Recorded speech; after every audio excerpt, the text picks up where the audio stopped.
হামলাকে এই জেনারেশনের সাথে যুদ্ধ ঘোষণা হিসেবে মেনে নিব। তাদের নাকি একটা রেড লাইন আছে, সেই রেড লাইন নাকি ক্রস করা যাবে না। যে কোনো কৃষক শ্রমিক আপনাদেরকে প্রশ্ন করার ইখতিয়ার রাখে। আমরা কিছুক্ষণ আগে দেখলাম সেই হামলায় তাদের হাতে আগ্নেয়াস্ত্র পর্যন্ত ছিল।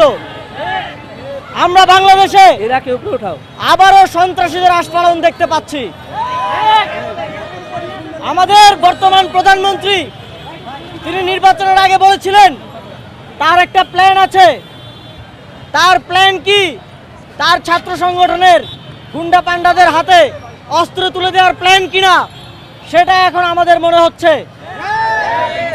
একটা নামাজের প্রোগ্রামের পরে ফ্যাসিবাদী কায়দায় আওয়ামী লীগ যেভাবে গানের প্রোগ্রামে, সাংস্কৃতিক প্রোগ্রামে, ধর্মীয় প্রোগ্রামে হামলা করত, একইভাবে আজকে জাতীয় নাগরিক পার্টির নেতৃবৃন্দের উপর হামলা করা হয়েছে।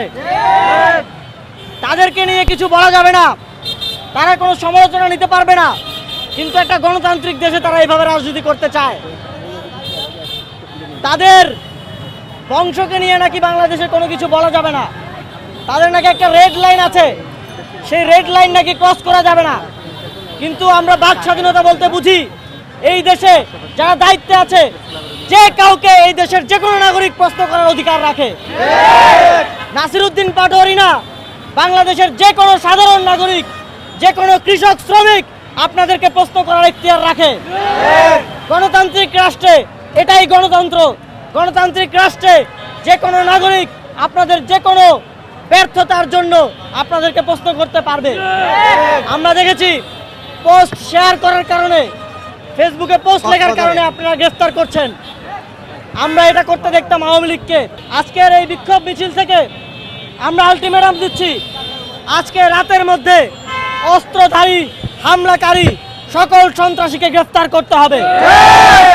যদি গ্রেফতার না করা হয়, আমরা আপনাদের এই কার্যক্রমকে, এই হামলাকে এই জেনারেশনের সাথে যুদ্ধ ঘোষণা হিসেবে মেনে নিব। এবং সামনের দিনে আমাদের সমালোচনা আর বিক্ষোভ মিছিল সমাবেশের মতো নিয়মতান্ত্রিক উপায়ে থাকবে না। কারণ আপনাদের সাথে, সন্ত্রাসীদের সাথে কখনো ভালোভাবে ব্যবহার করা যায় না।